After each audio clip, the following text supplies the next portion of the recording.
would like to welcome all of you to the first Autism Conclave. Across the world, everybody is speaking about inclusion. Everybody is speaking about empowerment. But the problem is that who supports it? How to partner with the families? How to empower with the families? The biggest challenge, because families feel helpless. So the question is, what is inclusion then? So inclusion definitely recognizing diversity. Inclusion is about coexistence, it's about interdependence, and to provide services to individuals with autism, or for that matter any other disability. If we have an inclusive society, if we have inclusion in schools, in our community, then providing these services becomes very simple, and also the design of living should be universal. Implementation, monitoring and evaluation are key issues. The RPWD Act 2016 had this autism spectrum disorder as a specific category. We are all very much clear now. All the state governments are very much clear. The central government is very much clear about what autism is and how we need to go forward.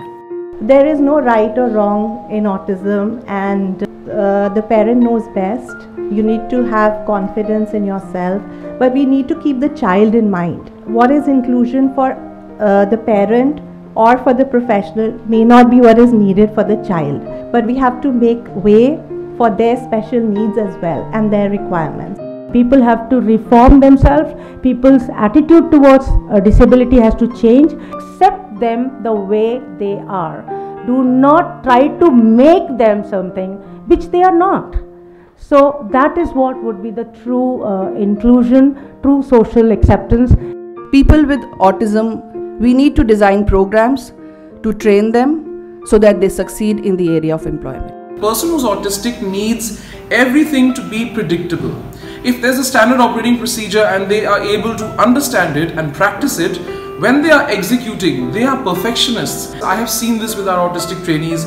When they are setting up the tea, coffee, milk in the guest room, it is perfect. And the more you support them, the more independent and confident they will become. Help them build their dignity, to help them build their independence.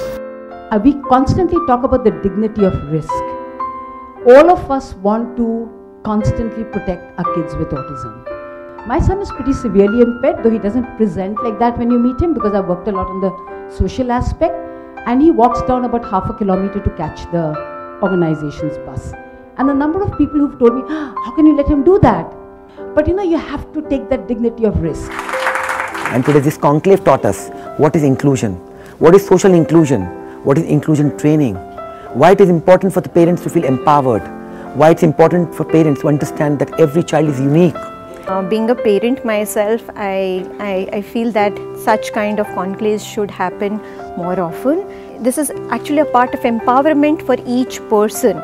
Such conclave will bring in a sea change in the mindset of both government and non-government organization along with parents, and give us new road ahead. Autism, the isms of autism, if you teach them once, you may forget to bolt the door, but they will never forget. Let us all today join hands and pledge on making one and all believe that autism is not a disability, it's just a different ability.